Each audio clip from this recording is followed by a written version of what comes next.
Hello guys, this is Md.Sami. Today we are going to see second part of skywave propagation.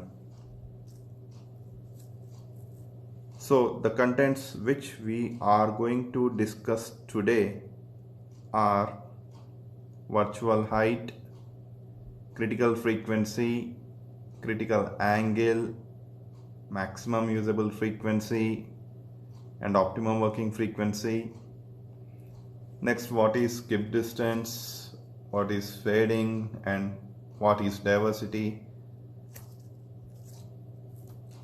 So, in the last class, we have discussed regarding refractive index of ionosphere. So, once again, let us know some basics regarding this. Refractive index is the property of light. Why we need to discuss this is, see, we know that electromagnetic wave propagates from transmitting antenna to receiving antenna. If it is traveling via free space, it will travel at a speed of 3 into 10 power 8 meters per second, which is also equal to the speed of light. Now, light has a property called refractive index, where refractive index is defined as ratio of speed of wave in free space to speed of wave in a medium. Refractive index is denoted as small n, which has no units, and it varies from medium to medium. So the properties of light are reflection or refraction. For reflection or refraction to take place, first the wave has to incident on a medium. Now suppose a wave is incident on a medium. If the wave gets back into the same medium, then it is called as reflection. If the wave is incident and then the wave is bent into another medium, that process is called as refraction. Now, from Snell's law of refraction, we have n is equal to sine theta I by sine theta r. Now, from this figure, you can see that there are two different media. One is medium 1, another one is medium 2. You can see a light ray is incident in medium 1. Then the wave is bent back into another medium. That bending of wave is known as refraction. Now from Snell's law we have n is equal to sine theta I by sine theta r, when n is refractive index, theta I is angle of incidence and theta r is angle of refraction. The refractive index and dielectric constant epsilon r are related as n is equal to root epsilon r, which is again given by root of 1 minus 81 n by f square, where n is electron density in electrons per cubic centimeter, f is frequency in hertz. Now the next topic which we are going to deal is regarding virtual height. Now have a good look at the diagram. The globe-like part is nothing but Earth. Upon that you can see a thick line which is ionosphere. Upon that you can see a dashed line which is another layer of ionosphere. See, we know that ionosphere consists of layers such as D layer, E layer, F layer, F1 layer, F2 layer. So consider any one of the layers as the dashed line. Now let me tell you the difference between virtual height and actual height. Now consider the following figure here. If you can see the line at the bottom which is flat, that's nothing but a flat earth. In middle you can see the dark region as ionized layer, which is written as ionized layer, that's nothing but ionosphere. If you can see those dashed lines above that layer, suppose that as D layer or E layer or any of the ionospheric layers. Now let me tell you the difference.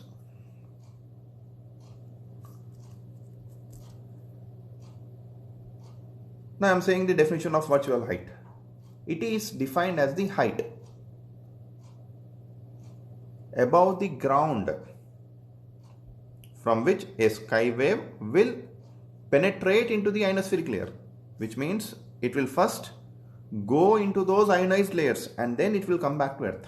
I repeat, the height above the ground over which a sky wave will penetrate into the layer and then it will get back to Earth. This is called as virtual height. Now I am talking about actual height. It is the height. It is also the height. Okay. Above the ground only again. Again, from which a sky wave will return back to Earth, but touching the ionosphere. Previously I said it will penetrate into the ionospheric layers and then get back to Earth. Now whereas in actual height it will just go to the ionospheric layer. Immediately after touching the ionosphere it will get back to Earth. Now always note that virtual height will always be greater than actual height. Again, once again I am going to repeat it. Virtual height is the height above the Earth from which a sky wave will penetrate into the ionospheric layer and then get back to Earth. The actual height is the height above the ground from which a sky wave will move to ionosphere and then return back to Earth. I think it's pretty clear now. Now the next term which we are going to deal is critical frequency. Now from this diagram what you need to understand is, see the thing which is mentioned in the green color at the bottom. Upon that the surface is, that is Earth surface. Now you can see the rays are transmitted from transmitter and they are falling somewhere else. If you could clearly see, you can understand this. For frequencies less than or equal to critical frequency. Again I will say you what is the definition of critical frequency. First you try to understand the concept. For frequencies less than or equal to Fc, the wave is propagating. Now you see the toppest one, toppest ray. For frequencies greater than Fc, the wave is penetrating into the ionospheric layer. Once again I am repeating. For frequencies less than or equal to critical frequency, the waves are propagating. For frequencies greater than critical frequency, the waves are penetrating into the ionosphere. Penetrating in the sense they will not again come back to Earth. Now I will say the definition of critical frequency. This part is very important as far as your common exam is concerned. Now, in the term critical frequency, it's clearly mentioned that it is some frequency. Then what type of frequency it is? It is the highest frequency at which sky wave has to return back to Earth. The condition is at vertical incidence. I again repeat, critical frequency is the highest frequency. What happens at that frequency? Sky wave will return back to Earth. When it will return back to Earth? At vertical incidence. So divide it into three parts. It is the highest frequency. What happens at that frequency? A sky wave will return back to Earth. When it returns back to Earth? At vertical incidence. Now the point which you need to know is, what is vertical incidence? Here vertical incidence means angle of incidence should be 0. I repeat, vertical incidence means angle of incidence must be equal to 0. So what happens at this frequency? At this frequency, all other higher frequencies will escape. You can see in this, what I said, for frequencies greater than Fc, what is happening? The ray is penetrating into the layer. What does it mean? Those frequencies are escaping. The same point is mentioned here. Higher frequencies escape. Now talking about critical frequency, it is generally expressed in megahertz. Always remember, whenever you are doing a problem, you have to mention that critical frequency in megahertz only. And this critical frequency will not be same for any layer. It varies from layer to layer. We can say it as it varies from layer to layer, or it also varies from medium to medium. Critical frequency will not be same for any two different medium. Got this?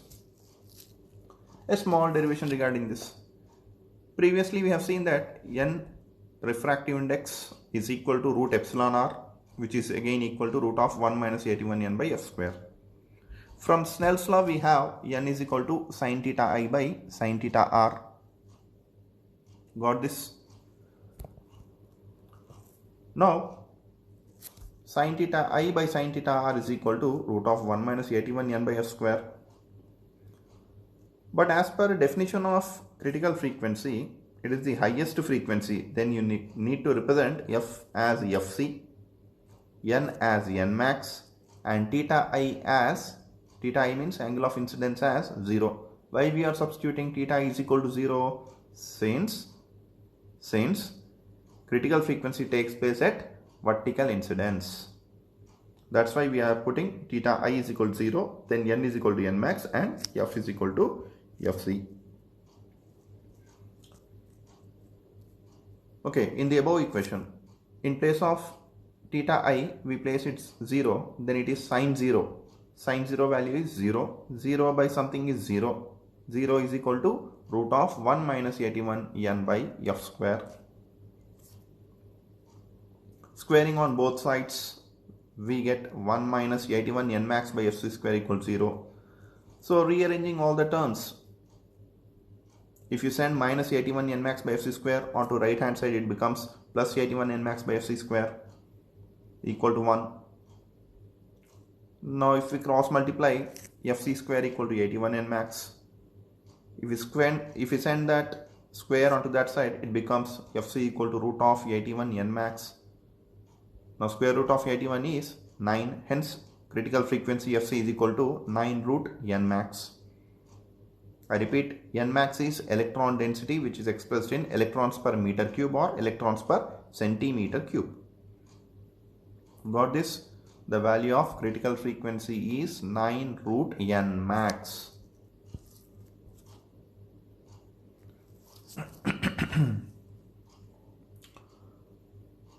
Now I am saying you the condition when a wave will be reflected.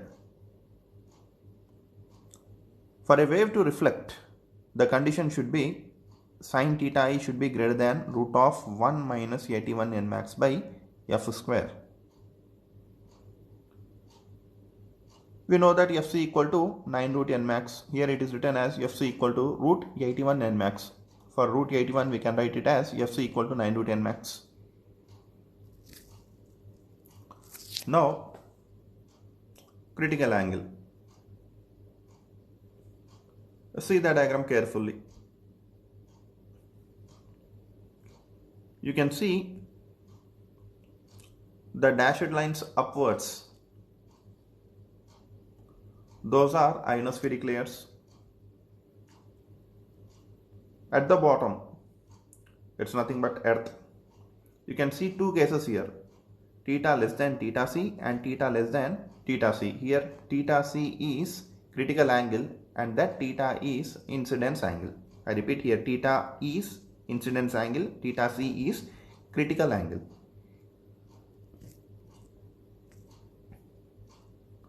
Now here there are two cases. Critical angle is defined as the angle of incidence when theta is less than theta c, which means if angle of incidence is less than critical angle, then wave will be reflected. If angle of incidence is greater than critical angle, then wave will not be reflected. I repeat, if the angle of incidence is less than critical angle, then the wave will be reflected. If the angle of incidence is greater than critical angle, then wave will not be reflected. Then what is critical angle? Now concentrate on the definition which I am going to say. It is the angle of incidence. I repeat, it is the angle of incidence at which total internal reflection takes place. I repeat, it is the angle of incidence at which total internal reflection takes place. Once again I repeat it. It is the angle of incidence at which total internal reflection takes place. Now what is this total internal reflection? Now consider a medium, consider two different media, say medium 1 and medium 2. The refractive index of medium 1 is N1. The refractive index of medium 2 is N2, small n. I repeat, the refractive index of medium 1 is small n1, refractive index of medium 2 is small n2. Now consider, we know that light always travels from denser medium to rarer medium. Let us consider denser medium is medium 1 and rarer medium is medium 2. If a wave is traveling from denser medium to rarer medium such that refractive index of medium 1 is greater than refractive index of medium 2. I repeat, when a wave is traveling from denser medium to rarer medium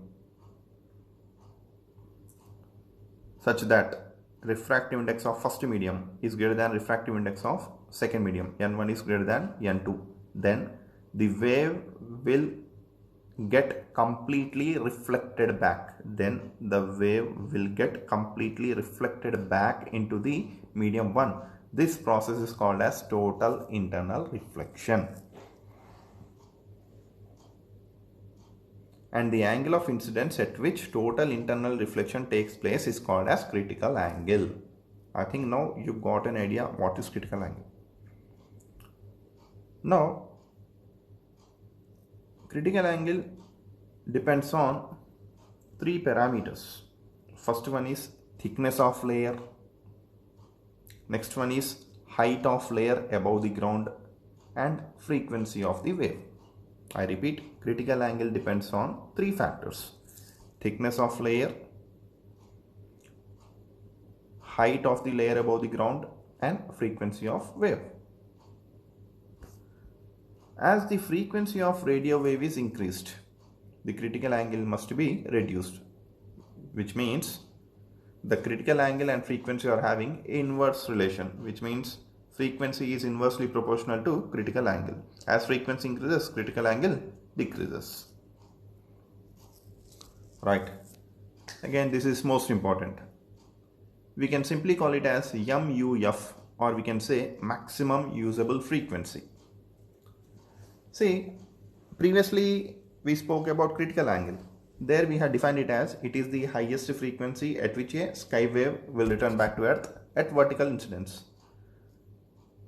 See, here I am defining MUF as it is also the highest frequency. Here also sky wave will return back to earth. In case of critical angle, it will return back to earth at vertical incidence. But here it will return back to earth at some angle of incidence.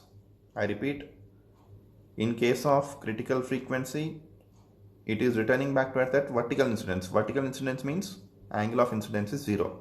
But here in this case, it is also the highest frequency.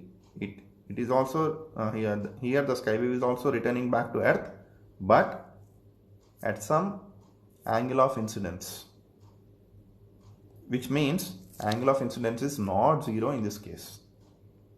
Once again I am repeating, it is the highest frequency at which a sky wave will return back to Earth at some angle of incidence.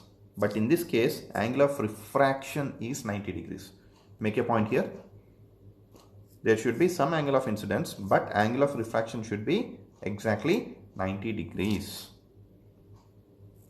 See the second point also here. The highest frequency that will be returned to Earth for a given angle of incidence. I already mentioned it. Okay.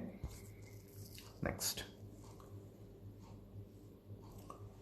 Now this derivation is very important here. Now see the first diagram. You can clearly see that on a flat Earth, on one side there is transmitting antenna, on another side there is receiving antenna. Here Tx is transmitter, Rx is receiver. From transmitter, a wave has been transmitted. Okay, it is reaching ionosphere. It is angle of incidence. From there, it is getting back to receiver. This is angle of refraction. Here it is written as MUF is equal to Fc into secant theta. This is called as MUF is equal to Fc into secant theta is called as secant law. Make a note of it, secant law. In the next slide, I am going to derive it. Don't worry about that. In order to derive that, you need to remember this second figure. I repeat, you need to remember this second figure. See, this is very easy here. In the bottom, you can see, in the bottom, this is Earth's surface, which is flat. You can see it as a straight line, which means you are considering here the Earth has a flat surface. On the top layer, where M is written, that is nothing but ionospheric layer. In this figure, point L is transmitter, point N is receiver, O is origin. Okay, the distance between L and N is completely D. I repeat, the distance between L and N is completely D. Then from the distance between L and O becomes D by 2 and O and N becomes D by 2. Now the wave is transmitting from transmitting antenna to ionosphere. That angle is represented. I repeat, the wave is transmitting from L to point M. The angle is angle of incidence, that is called theta I. From M it is getting refracted back to receiver.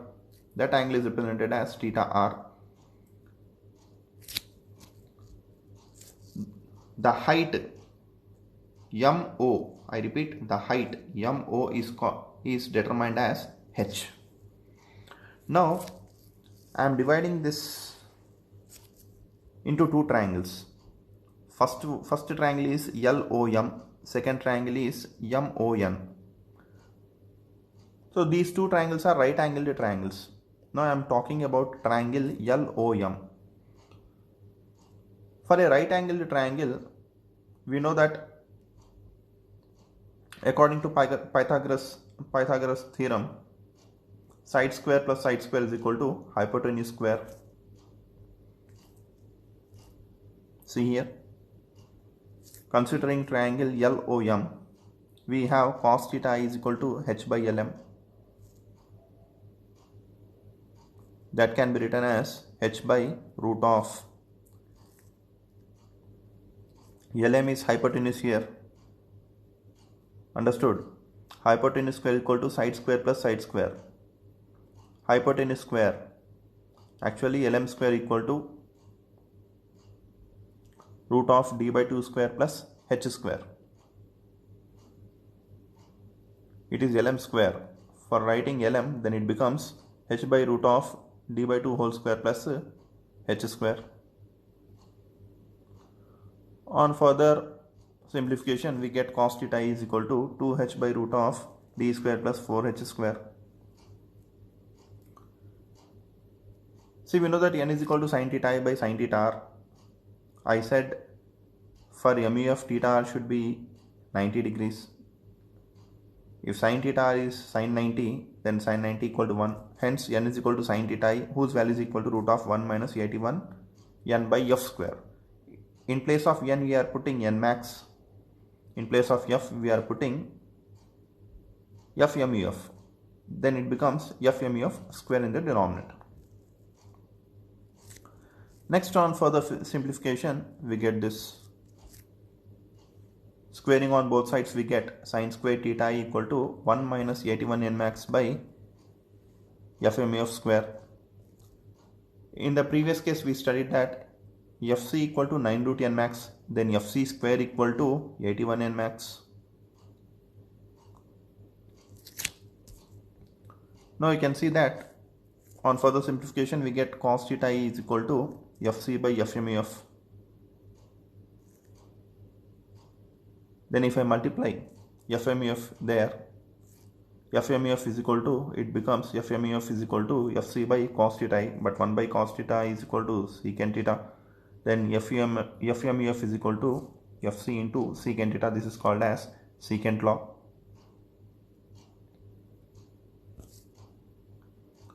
Now substituting the value of secant theta here, we get f mu f is equal to fc into root of d by 2h whole square plus 1. And remember that mu f is always greater than fc. Here fc is critical frequency, d is skip distance, h is height of the antenna.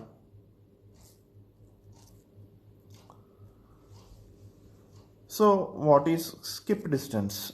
Now have a look at the diagram. I am going to explain it very neatly in the next slide. What I mean to say is, say number of waves will be transmitted from transmitting antenna to receiving antenna. Each wave is being transmitted from the same point, but it is falling at some different points at the receiver. Now let me tell what is skip distance. Now listen the definition very carefully. It is the minimum distance from transmitter. I repeat, it is the minimum distance from transmitter at which a sky wave of fixed frequency will return back to earth. I repeat, it is the minimum distance from transmitter at which a sky wave of fixed frequency will return back to earth. Divide this definition into three parts. It is the minimum distance from transmitter. What happens there? At which a sky wave of fixed frequency. What is happening there? It will return back to earth. I repeat, it is the minimum distance from transmitter at which a sky wave of fixed frequency will return back to earth. Now, this skip distance also depends on three parameters. One is frequency, another one is angle of incidence, and third one is ionization. Now, skip distance, it is related to critical angle as, I repeat, skip distance is related to critical angle as ds is equal to 2h by tan theta c. See, this is important as far as GATE exam is concerned. I repeat, this formula is important as far as GATE exam is concerned. Skip distance when compared to critical angle, it's given by ds equal to 2h by tan theta c, where ds is skip distance, h is height of antenna, theta c is critical angle. Now previously, from this, MUF is given as fc into root of d by 2h whole square plus 1. If we rearrange it for d, where d is skip distance, then this equation becomes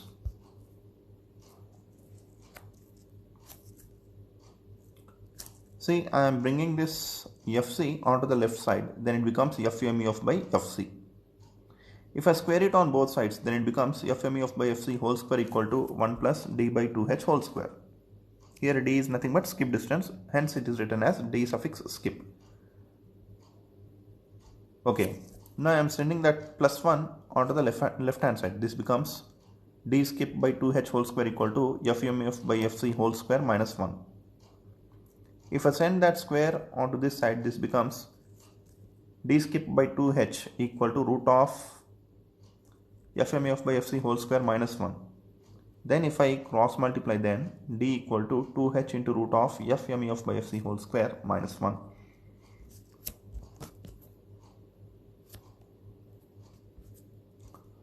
Now, optimum working frequency. This you can call it as OWF or simply optimum frequency OF. This is pretty easy. It is defined as 85% of MEF. I repeat, optimum working frequency is defined as 85% of maximum usable frequency. Now see the second point here, it's chosen to be about 15% less than the MEF. What does it mean? 15% less means it is 85% of MEF. Indirectly it means that it is defined as 85% of MEF. If you want to have a brief in the sense, if you want to have a clear idea what is optimum working frequency, then see the first point. It is that frequency which provides the most consistent communication path via skywaves. Which means here different skywaves will have consistent path to propagate at this particular frequency. Now this concept is very important. What is fading? Okay, this is the problem which we get in ionosphere. The disadvantage of skywave propagation is fading. So let us know what is fading, what are different types of fading, and how can we overcome different types of fadings. Now, fading is defined as fluctuations or variations in the received field strength. I repeat, fading is defined as fluctuations or variations in the received field strength. See here, the random variation in the received signal strength is called as fading. So, what is the cause for fading to occur? There are two such causes here. One is called multipath propagation, another is variation in ionosphere condition. See, multipath propagation. Multipath propagation means waves are moving in zigzag fashion. Okay, due to reflections, multipaths take place. Here, variation in ionosphere condition means, so due to changes in the sky, indirectly due to changes in sky, some things occur on earth, such as tides, storms, earthquakes, in that fashion. Now, what are different types of fading?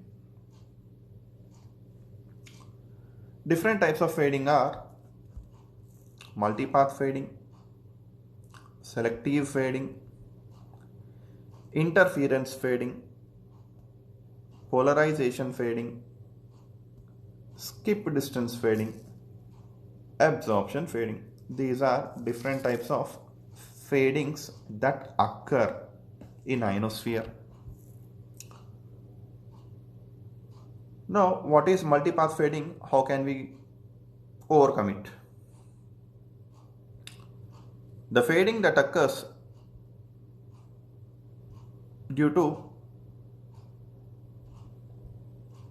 reflections. The fading that occurs due to reflections is called multipath fading. It can be overcome or minimized using frequency diversity or space diversity technique. I repeat, it can be minimized using frequency diversity or space diversity technique.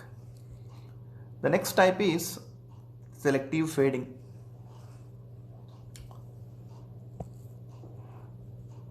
This type of fading is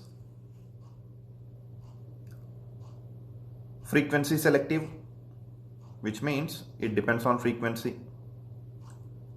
And this type of fading is more in amplitude modulated systems. In order to overcome this fading, we need to replace AM systems with SSB systems. Here SSB means single sideband systems.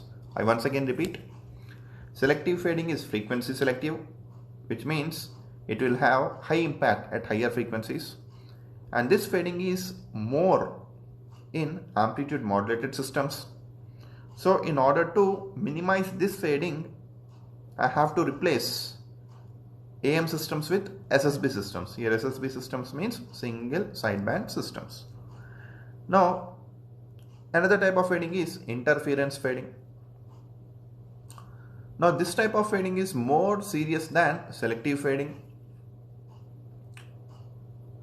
It occurs when interference between two or more waves takes place.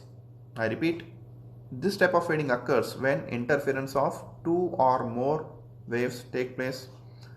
Those two waves can be two ground waves or two sky waves or a sky wave and a ground wave. I repeat, for interference to occur, two or more waves must propagate. Those two waves can be two sky waves or two ground waves or a sky wave and a ground wave. And this type of fading can be minimized by using space diversity technique or frequency diversity technique. Next type of fading is polarization fading.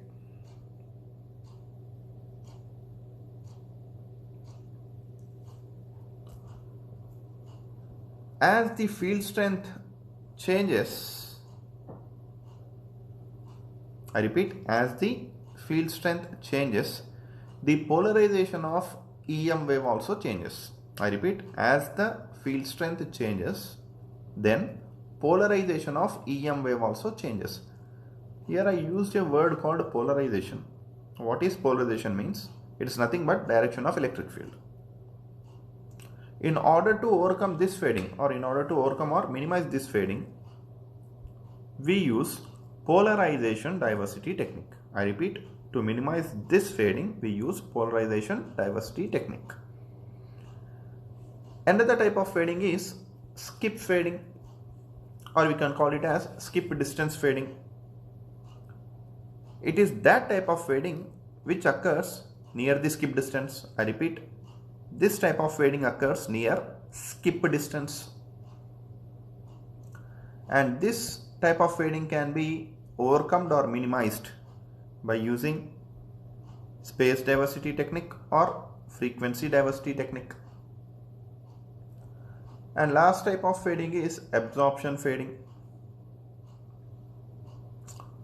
This type of fading takes place or occurs when absorption of EM waves take place in transmission medium. I repeat, this type of fading takes place when absorption of sky waves occurs or takes place in transmission medium.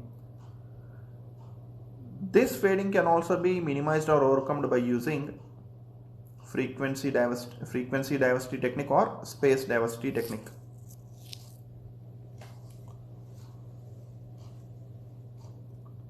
In general, if we don't remember these diversity techniques such as frequency diversity or space diversity or polarization diversity or time diversity, then you simply say that any of these fading techniques can be minimized or overcome by using,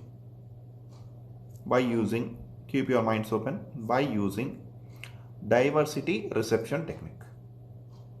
If you don't remember all these diversity techniques, then you simply say all these types of fadings can be overcome or minimized by using diversity reception technique.